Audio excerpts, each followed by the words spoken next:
who, by the sheer ascendancy of his authority, inspired a woman with such a stock of daring and energy. They recrossed the Seine and climbed the slope of Saint-Germain. But, 500 yards beyond the town, the cab slowed down. The other car came up with it and the two stopped alongside. There was no one about. "Mr. Shears," said Lupin, "may I trouble you to change cars? Ours is really so very slow." "Certainly," said Shears, all the more politely, as he had no choice. "Will you also permit me to lend you this fur, for we shall be going pretty fast, and to offer you a couple of sandwiches? Yes, yes, take them. There's no telling when you will get any dinner." The four men had alighted. One of them came up and, as he had taken off the goggles which disguised him, Shears recognized the gentleman in the frock coat whom he had seen at the Restaurant Hongrois. Lupin gave him his instructions. "Take the cab back to the driver from whom I hired it.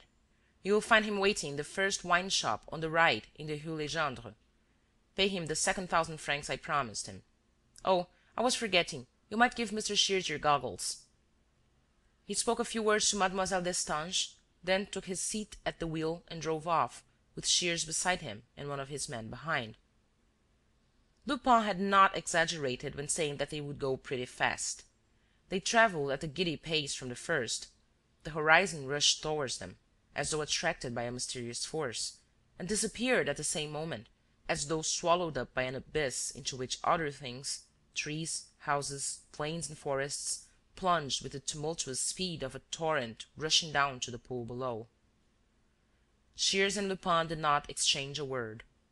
Above their heads, the leaves of the poplars made a great noise as of waves, punctuated by the regular spacing of the trees. And town after town vanished from sight: Mantes, Vernon, Gaillon. From hill to hill, from Bon Secours to Canteleu, Rouen with her suburbs, her harbour, her miles upon miles of quays, Rouen seemed no more than the high street of a market town. And they rushed through Duclair, through Caudebec, through the Pays de Caux, skimming over its hills and plains in their powerful flight, through Lillebonne, through Quillebeuf. And suddenly they were on the bank of the Seine, at the end of a small quay, alongside which lay a steam yacht, built on sober and powerful lines, with black smoke curling up from her funnel. The car stopped. They had covered over 100 miles in 2 hours. A man dressed in a blue pea-jacket came forward and touched his gold-laced cap. "Well done, Captain," said Lupin. "Did you get my telegram?" "Yes, sir."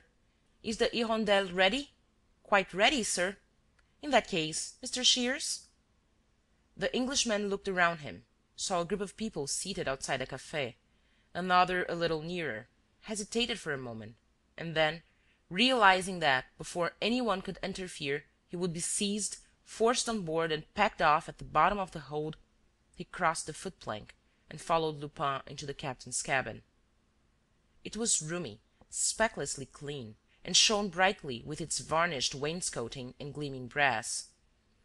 Lupin closed the door, and without beating about the bush, said to Shears almost brutally: "Tell me exactly how much you know." "Everything." "Everything? I want details." His voice had lost the tone of politeness, tinged with irony, which he adopted towards the Englishman.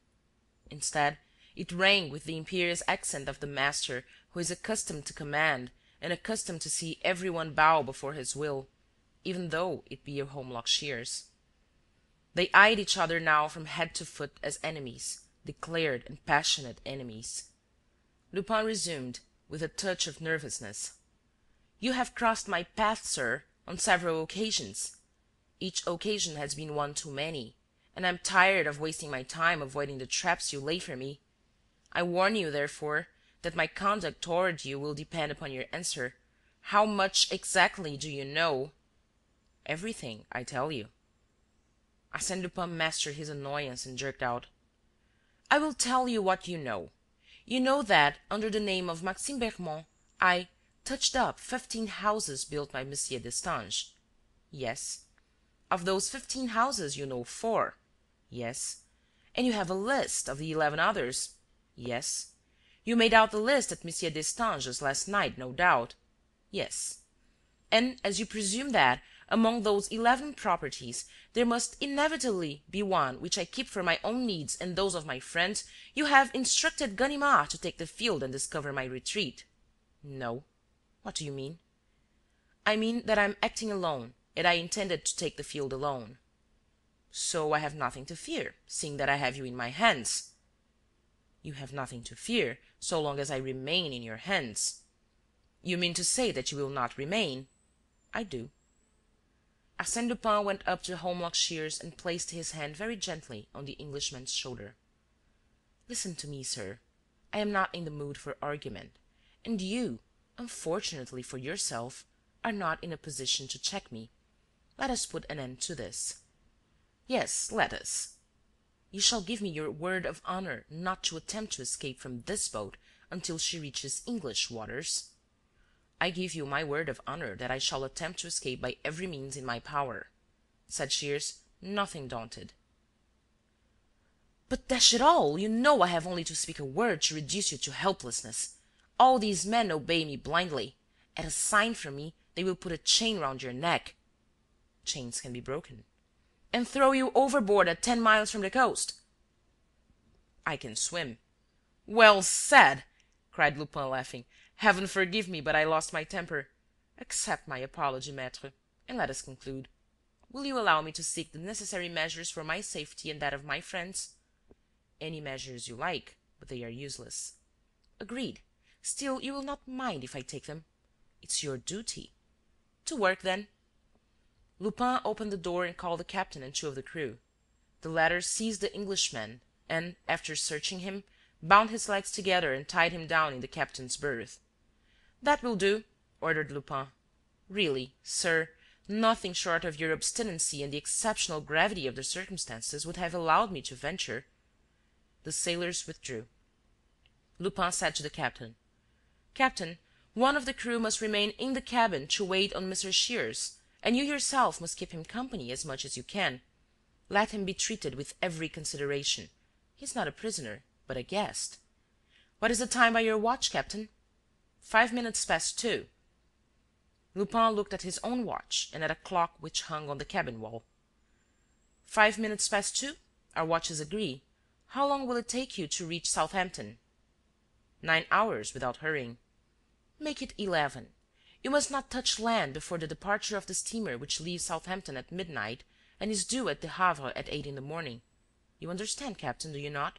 I repeat, it would be exceedingly dangerous for us all if this gentleman returned to France by the steamer, and you must not arrive at Southampton before 1 o'clock in the morning."